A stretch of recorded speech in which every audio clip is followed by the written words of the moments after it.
Hey, folks, welcome to the Alliance Pro Wrestling Network podcast. I'm your host, Lewis Carlin. We're heard right here on the Alliance Pro Wrestling Network. Big news just broke about 20 minutes ago. I was eating dinner. I had to quickly finish my dinner and come down here and jump on to the computer and do this podcast. Mickie James is now with the NWA. It was announced today. Billy Corgan announced, first of all, Billy Corgan announced there's going to be two pay-per-views coming up. It's going to be an all-women's pay-per-view and a 73rd anniversary event. And Mickie James was announced as joining the NWA as executive producer for the all-women's pay-per-view. So Mickie James now in the NWA. I'm certain that Nick Aldis had something to do with this, being her husband. But Mickie James, part of the NWA, she's not wrestling. She didn't say she was going to be wrestling on the event, although her 90-day non-compete will be over in August. So she can compete if she wants, but she's going to be serving. Right now, it's just announced that she's the executive producer, and she had mentioned that she's going to be recruiting women's talent from all over the world to be a part of this event. And it's right now they have Camille is the NWA Women's Champion. There's other talent there: Serena Deeb, Thunder Rosa, Kylie Ray, who they just recently signed, Melina and Taryn Terrell. That's a good talent there, and I'm sure they're going to find many more talented female wrestlers to be on this pay-per-view, this all-women's pay-per-view. So this is August 28th. It will be taking place. So August 28th from St. Louis, the first all women's pay-per-view in NWA history, and Mickie James is on board to be the executive producer. So this is big news. This is exciting. And who knows? Maybe Mickie James will step in the ring. Maybe Mickie James will step into the ring. Nothing's been announced yet. She's just announced, as I said, as the executive producer.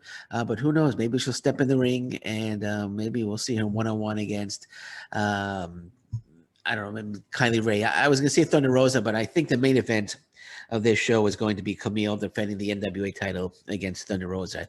I'm guessing that's going to be the event, the main event, and I'm almost certain I'm going to be correct there. But that should be the main event for this pay per view.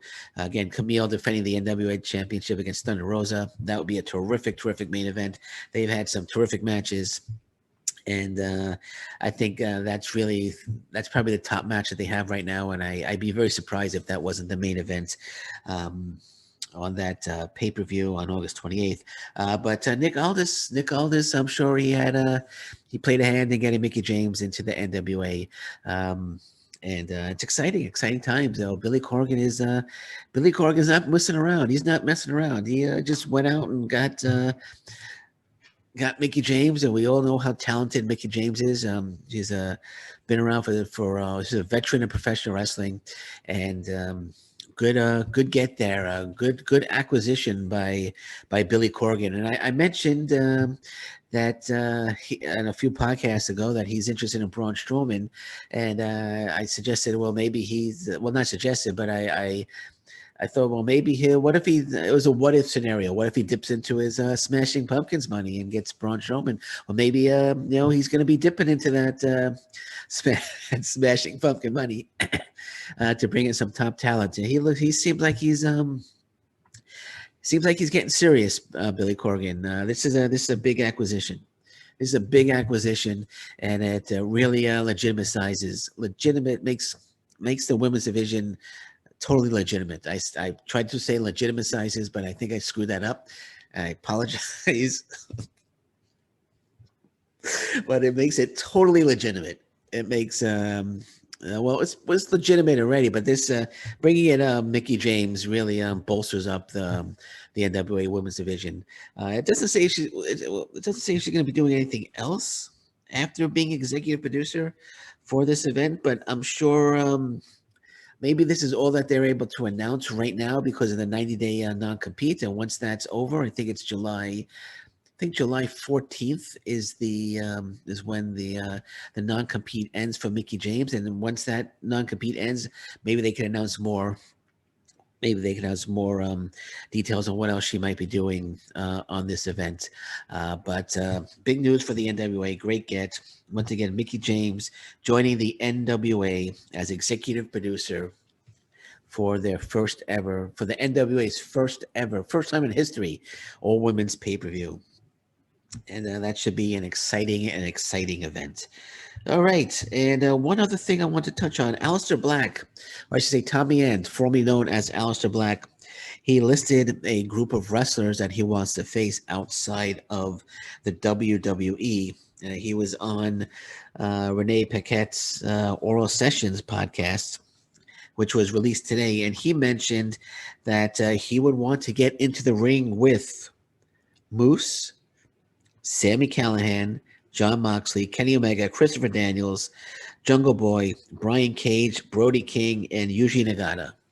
And those are the names that he named off the top of his head. I'm sure there are more, but interesting that he named two Impact guys first, Moose and Sammy Callahan. I think him against Sammy Callahan would just be an absolutely spectacular match. Him against John Moxley would be terrific as well. He also said something very interesting. He also said that well, he's talking about Yuji Nagata. Let me talk about that for a second. He said that he loves Japan. I miss Japan, and even thinking about it gives me butterflies. So we might see him back in Japan. I don't think he's going to sign a contract immediately with any promotion. The way he's talking, it seems like he wants to wrestle a couple of guys in different promotions. I know Daniel Bryan had mentioned that as well. And who knows? Maybe he'll go from promotion to promotion and wrestle the guys he wants, and then maybe he'll settle down with a home promotion, a la Cody Rhodes. But his future plans also. This is interesting. He mentioned, he said, it says Black would not give away any hints as to what the future holds for his career. However, this is Aleister Black talking with Tommy End, I should say. So we don't know what the future holds at this point. Well, I know a certain part of my future, but I'm not going to spill the beans here, unfortunately. No exclusives yet. So it seems like maybe a promotion has already reached out to Tommy Ends, and he can't talk about it yet because his non-compete hasn't expired, or he's waiting for his non-compete to expire, so he can't talk about it. But it seems like he knows something. There's something big happening in the future for Tommy End, aka Aleister Black. So we'll keep our eyes on that as well.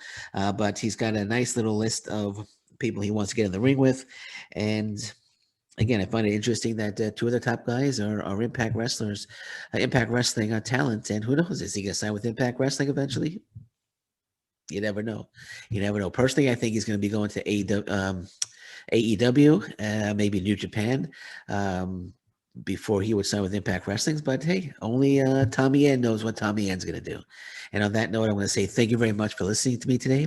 I'm your host, Louis Carlin. This is the Alliance Pro Wrestling Network podcast. And until next time, thank you very much. Take care. Bye-bye. And stay safe, everyone. So long. Bye-bye.